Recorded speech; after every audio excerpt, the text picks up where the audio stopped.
نہیں ہے کوئی غم مدار دو عالم، جب آپ ہے ہمدم مدار دو عالم۔ بنی تیری چشم کرم سے خزاں تھی، بہاروں کا موسم مدار دو عالم۔ جب آئے ہو ہند میں، جب آئے ہو تم ہند کی سرزمی پر، ہوا کفار بے دم مدار دو عالم۔ نہیں ہے کوئی غم مدار دو عالم۔ اسلام ایک ایسا دھرم ہے جس نے سدائیو ہمیشہ سچائی، ایکتا اور اکھنڈتا اور بھائی چارے کی شکشا انسان کو دی ہے۔ اونچ نیچ، چھوا چھوت، جات پات، اس کا اسلام سے کوئی آدھار، کوئی حقیقت نہیں ہے۔ اس دھرم کی مترتا پریم سے ہے اور اس کی شتروتا نفرت سے ہے۔ جب سے دنیا بنی تب سے اسلام کے پیغمبر اور دھرم کے شکشک، جن کو نبی کہتے ہیں، آتے رہے اور لوگوں کو پریم اور بھائی چارے کا پاٹھ پڑھاتے رہے۔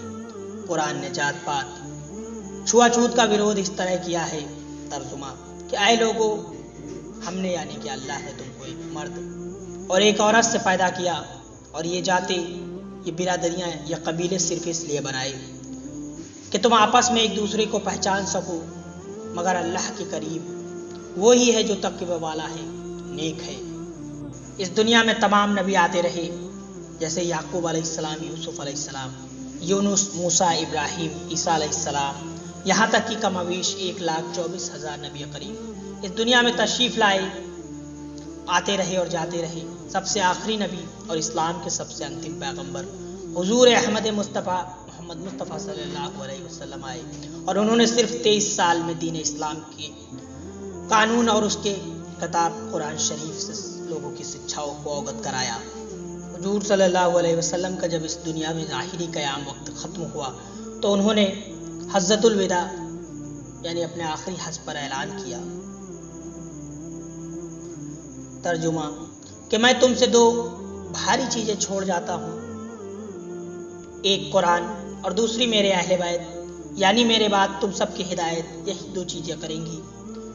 نبی کریم صلی اللہ علیہ وسلم نے وصال فرمایا، اس کے بعد ہدایت کی ذمہ داری اور اسلام کی شکشاؤں کے پرچار و پرسار کا جھنڈا صحابہ کرام اور اہل بیت رسول صلی اللہ علیہ وسلم کے ہاتھوں میں اپنے لے لیا۔ کچھ ہی سالوں میں اسلام کا ایک چھوٹا سا دیپک سورج کی طرح پورے عرب میں چمکنے لگا۔ صحابہ رضوان اللہ اجمعین کے زمانے کے بعد تابعین کا وقت آیا، تب تک اسلام کی شکشائیں بام عروج پر پہنچ چکی تھی، لیکن ہندوستان، چین اور عظمی بیشتر علاقے ان شکشاؤں سے دور تھے۔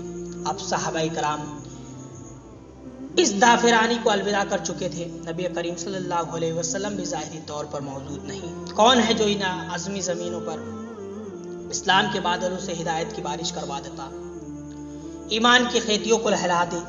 ذہن یہ سوچ ہی رہا تھا کہ دمشق کی جامع مسجد کے مینار پر ایک صدا سنائی پڑی، یا ایھا الناس اتقوا اللہ، اللہ اللہ، کہ اے لوگوں تقوی اختیار کرو، نیک ہو جاؤ۔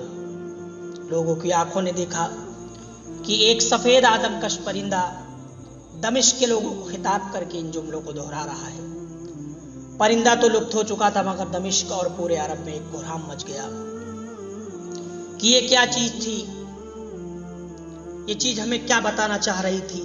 ہو نہ ہو کوئی انقلاب آنے والا ہے، ہو نہ ہو اس پرندے نے لوگوں کو تقوی اور عبادت کی تلقین اس بات کی طرف اشارہ کر رہی ہے کہ وہ ہادی جس کی ہدایت سے بھارت اور دنیا کے کئی ملک پرکاشت لالائت ہونے والے ہیں، اس کے آنے کا سمے ہو گیا ہے۔ اور ایسا ہی ہوا۔ سن 242 ہجری میں عید کا دن، وقت فجر، ملک شام، سیریا کا شہر حلب، اس شہر میں سید علی حلبی کا مکان، جس میں سید حاضرہ عرف فاطمہ ثانی رحمۃ اللہ علیہ کے بدن کوکھ سے قطب المدار رضی اللہ تعالیٰ عنہ کی ولادت ہوئی۔ یہ ہندوستان کی دھرتی جو ستی پر تھا جیسی تمام رسموں سے اوب چکی تھی، یہ سن کر پرشن چت مدرا میں جھوم اٹھی کہ وہ ولی آ گیا ہے جس کو مالک نے ہندوستان کی بنجر دھرتی کو سینچنے کے لیے چنا ہے۔ مندسور کی دھرتی کی کھیتیاں خوشی میں جھومنے لگی، وہ آپس میں بتیانے لگی، کل قطب المدار کے پگ مندسور میں پڑیں گے، کل یہاں ان کا چلہ ہوگا جو قیامت تک ایکتا اور اکھنڈتا کا پرتیک ہوگا۔ جوناگڑھ کی گرنار پہاڑی بھی آج خوشی سے پھولی نہ سما رہی ہے، کل مدار العالمین کے